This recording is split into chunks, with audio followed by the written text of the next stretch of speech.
I am your relationship coach, Anthony John Bartlett at relationshipteacher.com, your source for personal and relationship advice as well as emotional mastery. This is the anatomy of male sexual performance anxiety. Now, in anatomy, in this context, is just where we're trying to understand it, like forensics. So in this particular video, we are going to analyze a specific example, and it may relate to 70 or 80% of your case of performance anxiety. With a forensic type of anatomy, we are trying to relate with individuals that are experiencing this particular form of anxiety.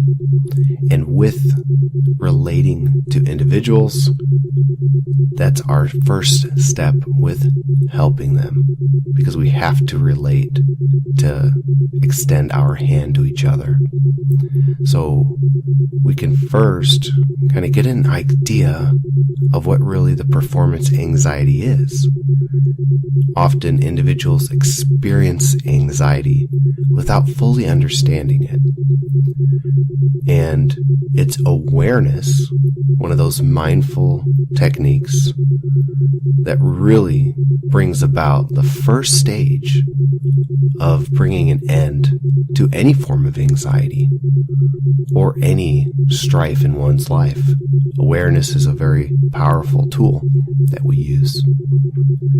So first, we understand what it is, and then we turn that awareness inward.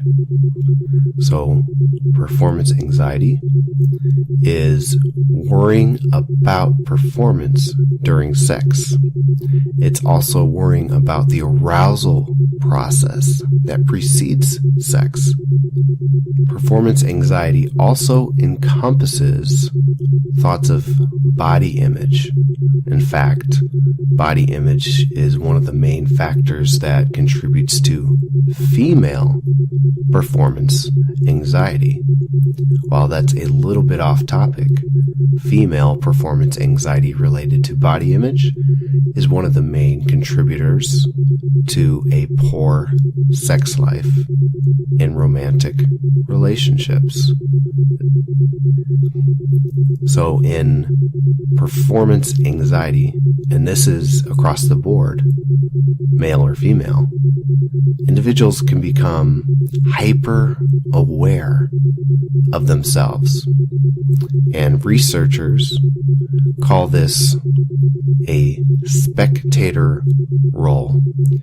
In a spectator role, you basically become the viewer, as if someone else is watching your actual body, and your mind is that viewer. So instead of being inside of your body, when you take on the spectator role, you're analyzing and scrutinizing yourself from another point of view, often a damaging point of view. When an individual steps outside of their body and takes on that spectator role, the result is often a difficulty to achieve and maintain an erection, along with premature or delayed ejaculation. But it's not enough to just talk about anxiety, but we also need to understand the associations that come with it. Premature ejaculation, of all of the sexual dysfunctions, encompasses 30% of individuals. And that's not 30% of individuals that have sexual dysfunction. That's 30% of males.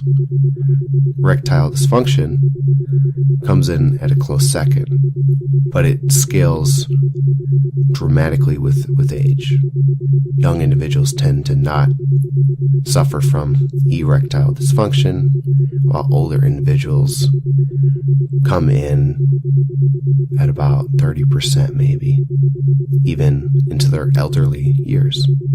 Now, this particular video is not the antidote.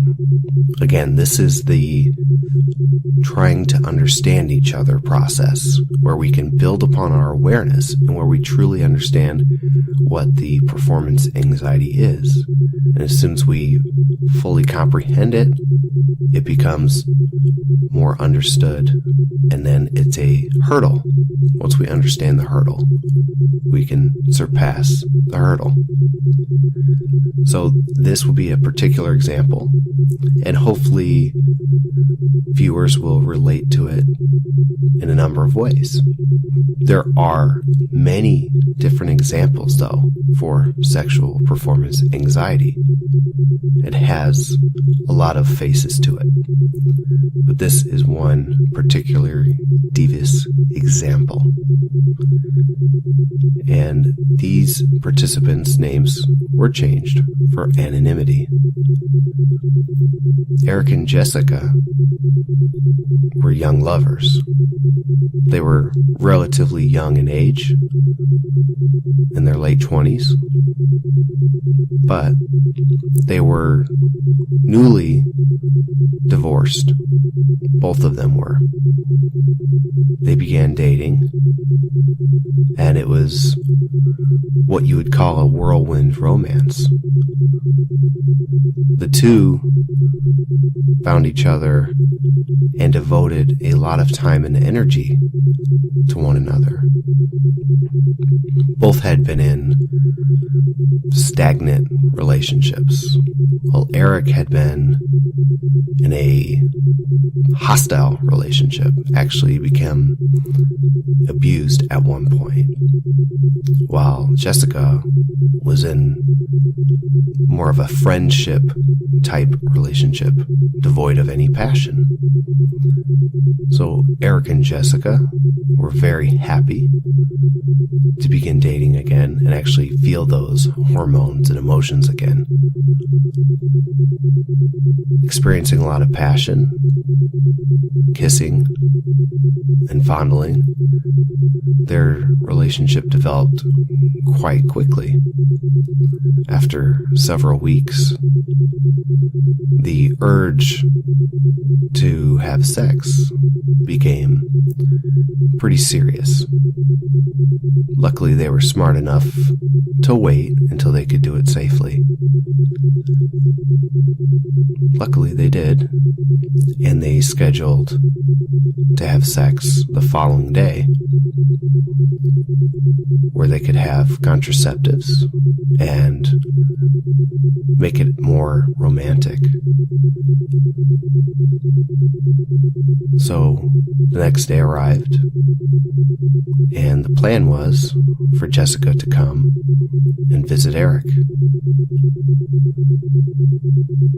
So Jessica arrives, and they begin courting each other in an act of passionate foreplay. It was very passionate. Clothes were removed, and the sexual intercourse began. After a solid 15 minutes or so, Eric experienced what he called a pop.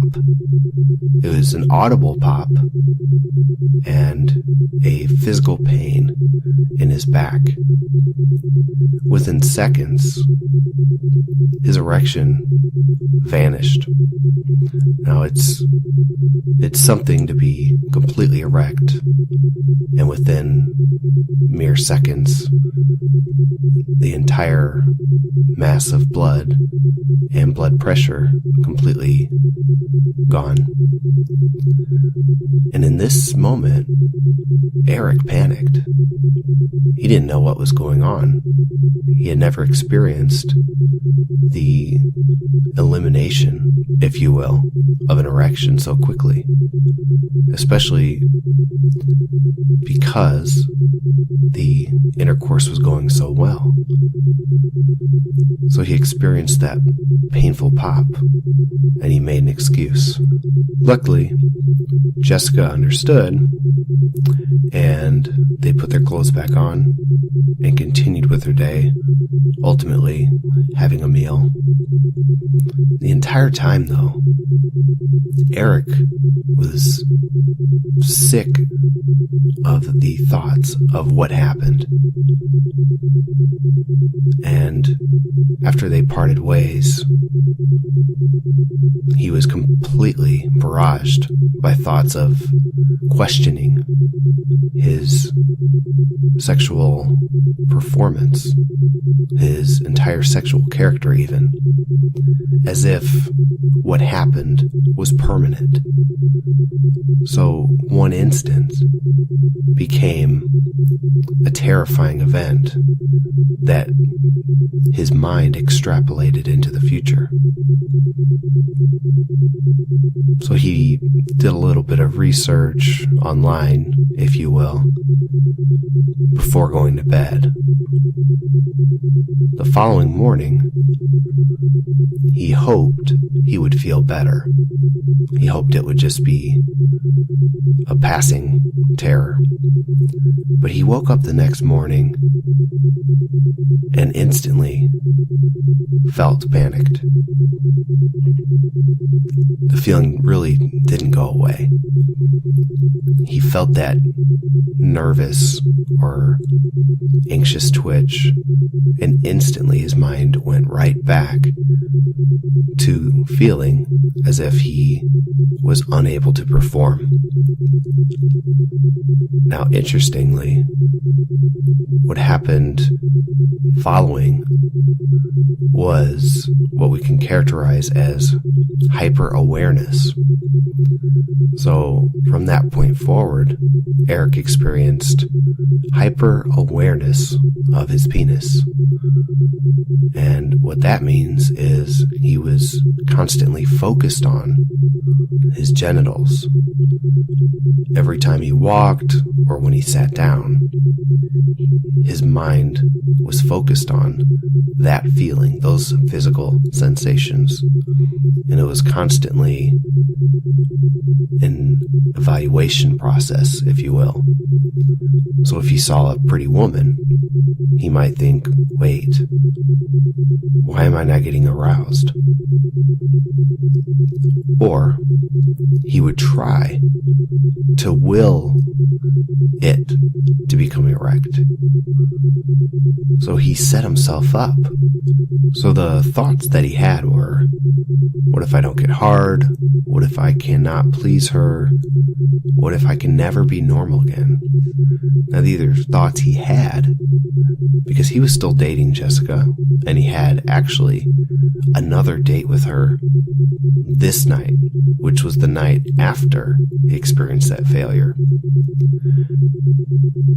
As the day went on, he prepared to get ready to see her again. Again, totally anxious about the potential of having to have sex. Now they were a sexual couple, and it was likely that sex would occur. So they did meet up, and he was afraid the entire time that she might attempt to initiate the sex. Now, interestingly, now he was worried about what would happen if she came on to him. Would he fail to get hard? Would her expectations be let down? No longer was he really enjoying himself as he kissed, fondled, hugged, or touched her, or if she did the opposite to him. him. So eventually, she had to know what was going on. He couldn't really hide it anymore. He did disclose what was happening. He explained that he completely became panicked and lost himself because of what happened that night. The feeling he had was that he was crippled. It's almost as if his identity was in his sexual prowess. Even though he didn't go around in a braggadocious manner, it was still an important part of his identity that he was a sexual being. And for him to have failed really destroyed him. And for some reason, and again, the anxiety extrapolated that one failure all the way into the future, constantly doubting his entire future. Now, Eric's experience was a rather harsh one. A lot of individuals do experience sexual performance anxiety, but it's rarely as harsh as that. That particular case took a number of months to resolve completely, while there was some relatively quick improvement, maybe within a month or so. And an interesting thing about anxiety is that individuals really have a hard time going in person for help. And researchers Clark, Mark, and Lincoln's do see that they are much more willing to seek help online. So it's unfortunate that there's that anxiety and fear of getting help in person. So again, luckily, individuals that do suffer from sexual performance anxiety are relatively eager to get some form of help. And a lot of the time that is online. And online would encompass email or over the phone. Now, this is not the full story. We can never fully lay out everything that happened in just one video. And like I said in the opening, this was just an anatomy where we try to paint the picture of what one particular couple went through and try to relate to other men out there. There's a lot of stories, and perhaps you can tell me your story as you consult with me.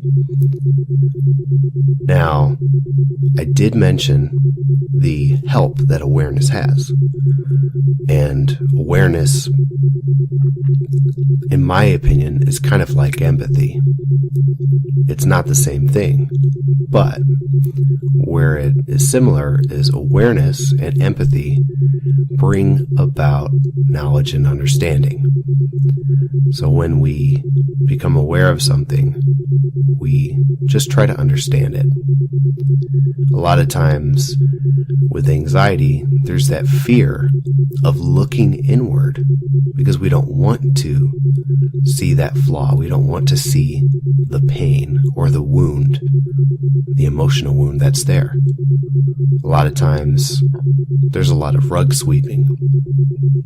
In a romantic relationship, we often see that the husband experiences some form of anxiety and doubt about his ability to become erect.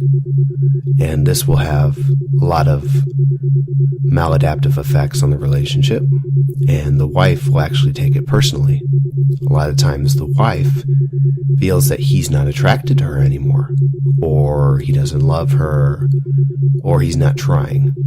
So you see how a characteristic of anxiety where the male is suffering and he's so afraid to address it, deal with it, or really even look at it, that characteristic can harm the relationship, and his wife could not understand it. And in not understanding it herself, she could take it personally and not know how to help her husband. And she might have expectations of sex, expectations of how arousal should be. So again, we're looking at Eric's story where he self-imposed expectations on himself. We also have wives that impose expectations. And that's a double-edged sword. So there's the hurtful expectations of self and others that can compound the anxiety. And a lot of the times, as you saw in this particular case, individuals move to avoidance, where Eric was afraid of the arousal process. So he avoided instances that would lead to arousal, because if he was kissing and fondling Jessica, it would possibly expose his failure to become erect. This happens a lot in marriages as well. And sometimes the male resorts to taking Viagra or Cialis, but that doesn't cure the anxiety. What it might do is trick the mind like a placebo. So the individual with performance anxiety has very likely no issue of maintaining that blood pressure in the penis. And because of that, the only thing that that pill can do is maybe slightly increase the blood pressure, but really it's all about the mental component. And the mental component can be like a placebo, temporarily addressed, but you're talking about dealing with this performance anxiety in a roundabout way and never fully addressing it. And we really don't want to do that. It's a possibility, and sometimes it is advised. A lot of the times the professionals will instantly resort to prescribing medication, whether it be medication for anxiety or, again, giving that Viagra out. The unfortunate nature is that it's part of that rug sweeping process. Let's just will it away. Let's just take a pill and imagine that the problem isn't there. And individuals doing this will still have in them the flaws, the foundational cracks that led to those instances of failure. That same failure that Eric experienced. It's those things that let him extrapolate into the future that one failure. So with performance anxiety, what we want to do is clear the ground so that one instance of failure doesn't terrorize an individual. We don't want to see one instance of failure lead to him self-doubting. It's very common women, and especially in a romantic relationship where you are going to have sex quite often, whether it's once a week or once a month or 5 times a week. We are still talking about some regular frequency of sex. So actually, failure in sex is quite normal. No individual is going to succeed 100% of the time. Men and women across the board are going to fail, and it's entirely normal and doesn't mean that there's anything wrong with the body. If we have a hard day at work, or we're just not in the mood, but we tried anyways, there's just so many ways that we can fail. And if we do not have the emotional mastery behind ourselves, then there is the possibility for performance anxiety to erupt. Or, per this example, that performance anxiety could be maintained. That one instant could lead to future failures, bringing back all of those same memories and same feelings. So, what we want to do is address the foundational flaws. The first thing we want to do is fully understand what's going on. In that, I do hope that your experiences are shared with me. You can do that at relationshipteacher.com. You can email me directly at admin@relationshipteacher.com. I do want you to like this video, comment, subscribe, and definitely visit relationshipteacher.com for not only performance anxiety related concerns, but also any emotional or relationship advice. I do want to conclude by saying how simple it is to address male performance anxiety. When I say simple, a lot of individuals confuse that with easy. This is never something that we say with just a snap of the finger is going to be cured. Anxiety doesn't work that way. But it is well understood. In this video, I did make note of one particular research paper. There are many, many more research papers. I understand male performance anxiety quite well. Because of that, I can say that it is simple because there's a framework of understanding that we impart on individuals so that they can tackle performance anxiety themselves. It is giving that individual the keys to their own car with the knowledge of how to drive it. Because no professional can live the life of their client or patient.